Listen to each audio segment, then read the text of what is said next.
nó khó hẳn ơi. Những cái chuyện câu chuyện nó cũng tôi sai lia. Ô lia chị, một tia rồi. Tên nào của nó cho nó là cái chế ơ, nó lột trong nó.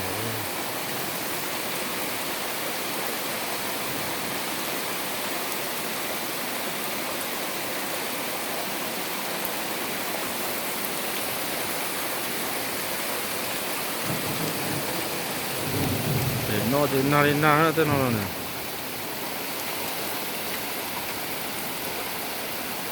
Ít nhiều dầu rồi, con rồi. Nó lột cơ liền. Lột là thông thế thì ô xí tàu chỗ liên nó hơi trời ơi. Luôn vừa lột na hàng kia nhả hàng nữa.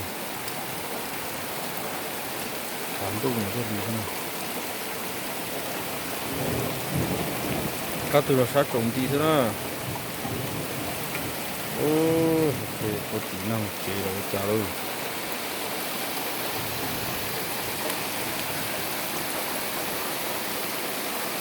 Nó khó được chứ, nó tí được push up nữa. Ê, nhiều rồi không gì.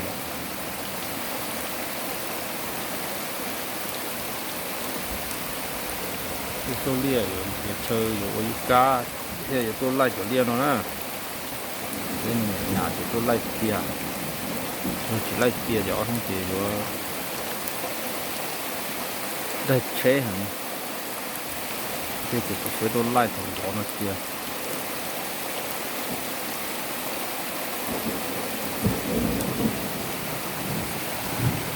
tải đấy, một cả cơ.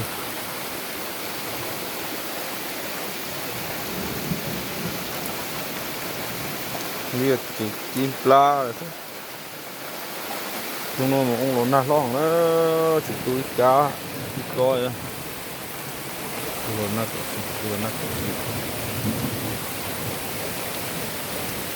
để chống tên to tết của Indonesia. Tên nó chỉ có từ phát thì một tỷ mini nhỏ thì chỉ có phát. Số cá lọt ta rồi ừ.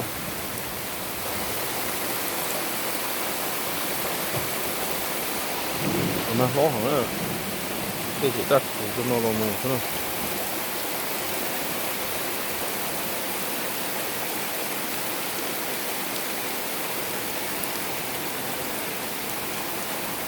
Để nó thì có hại đi.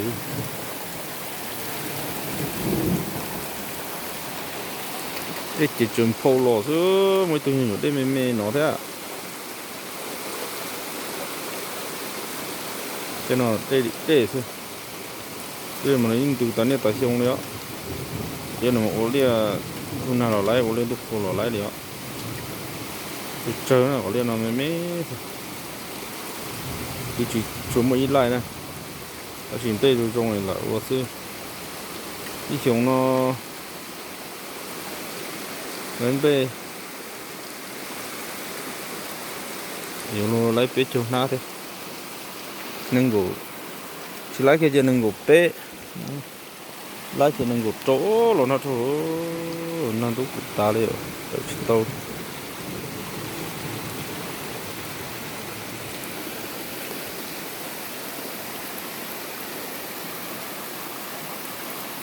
nó chỉ có xì li nó thôi.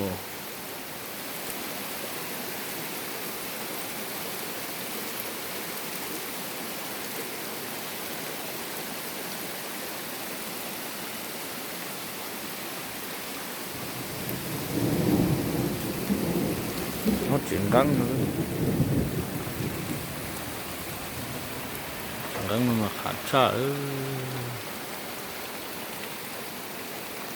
còn là hàng này nó sẽ tiểu chỉ nó chim tàu hàng ấy nó chế một chim hộp tàu chỉ mà muốn được chim lên tia được số nó ô lon hết rồi đó là nó thằng đó gì tàu cơ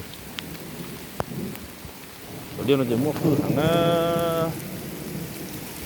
cứ cha lo mua cứ mẹ lo mua nó nát thô không lỡ hơn tu cho nên yo lo na tam bộ nó đi họ tu thế rồi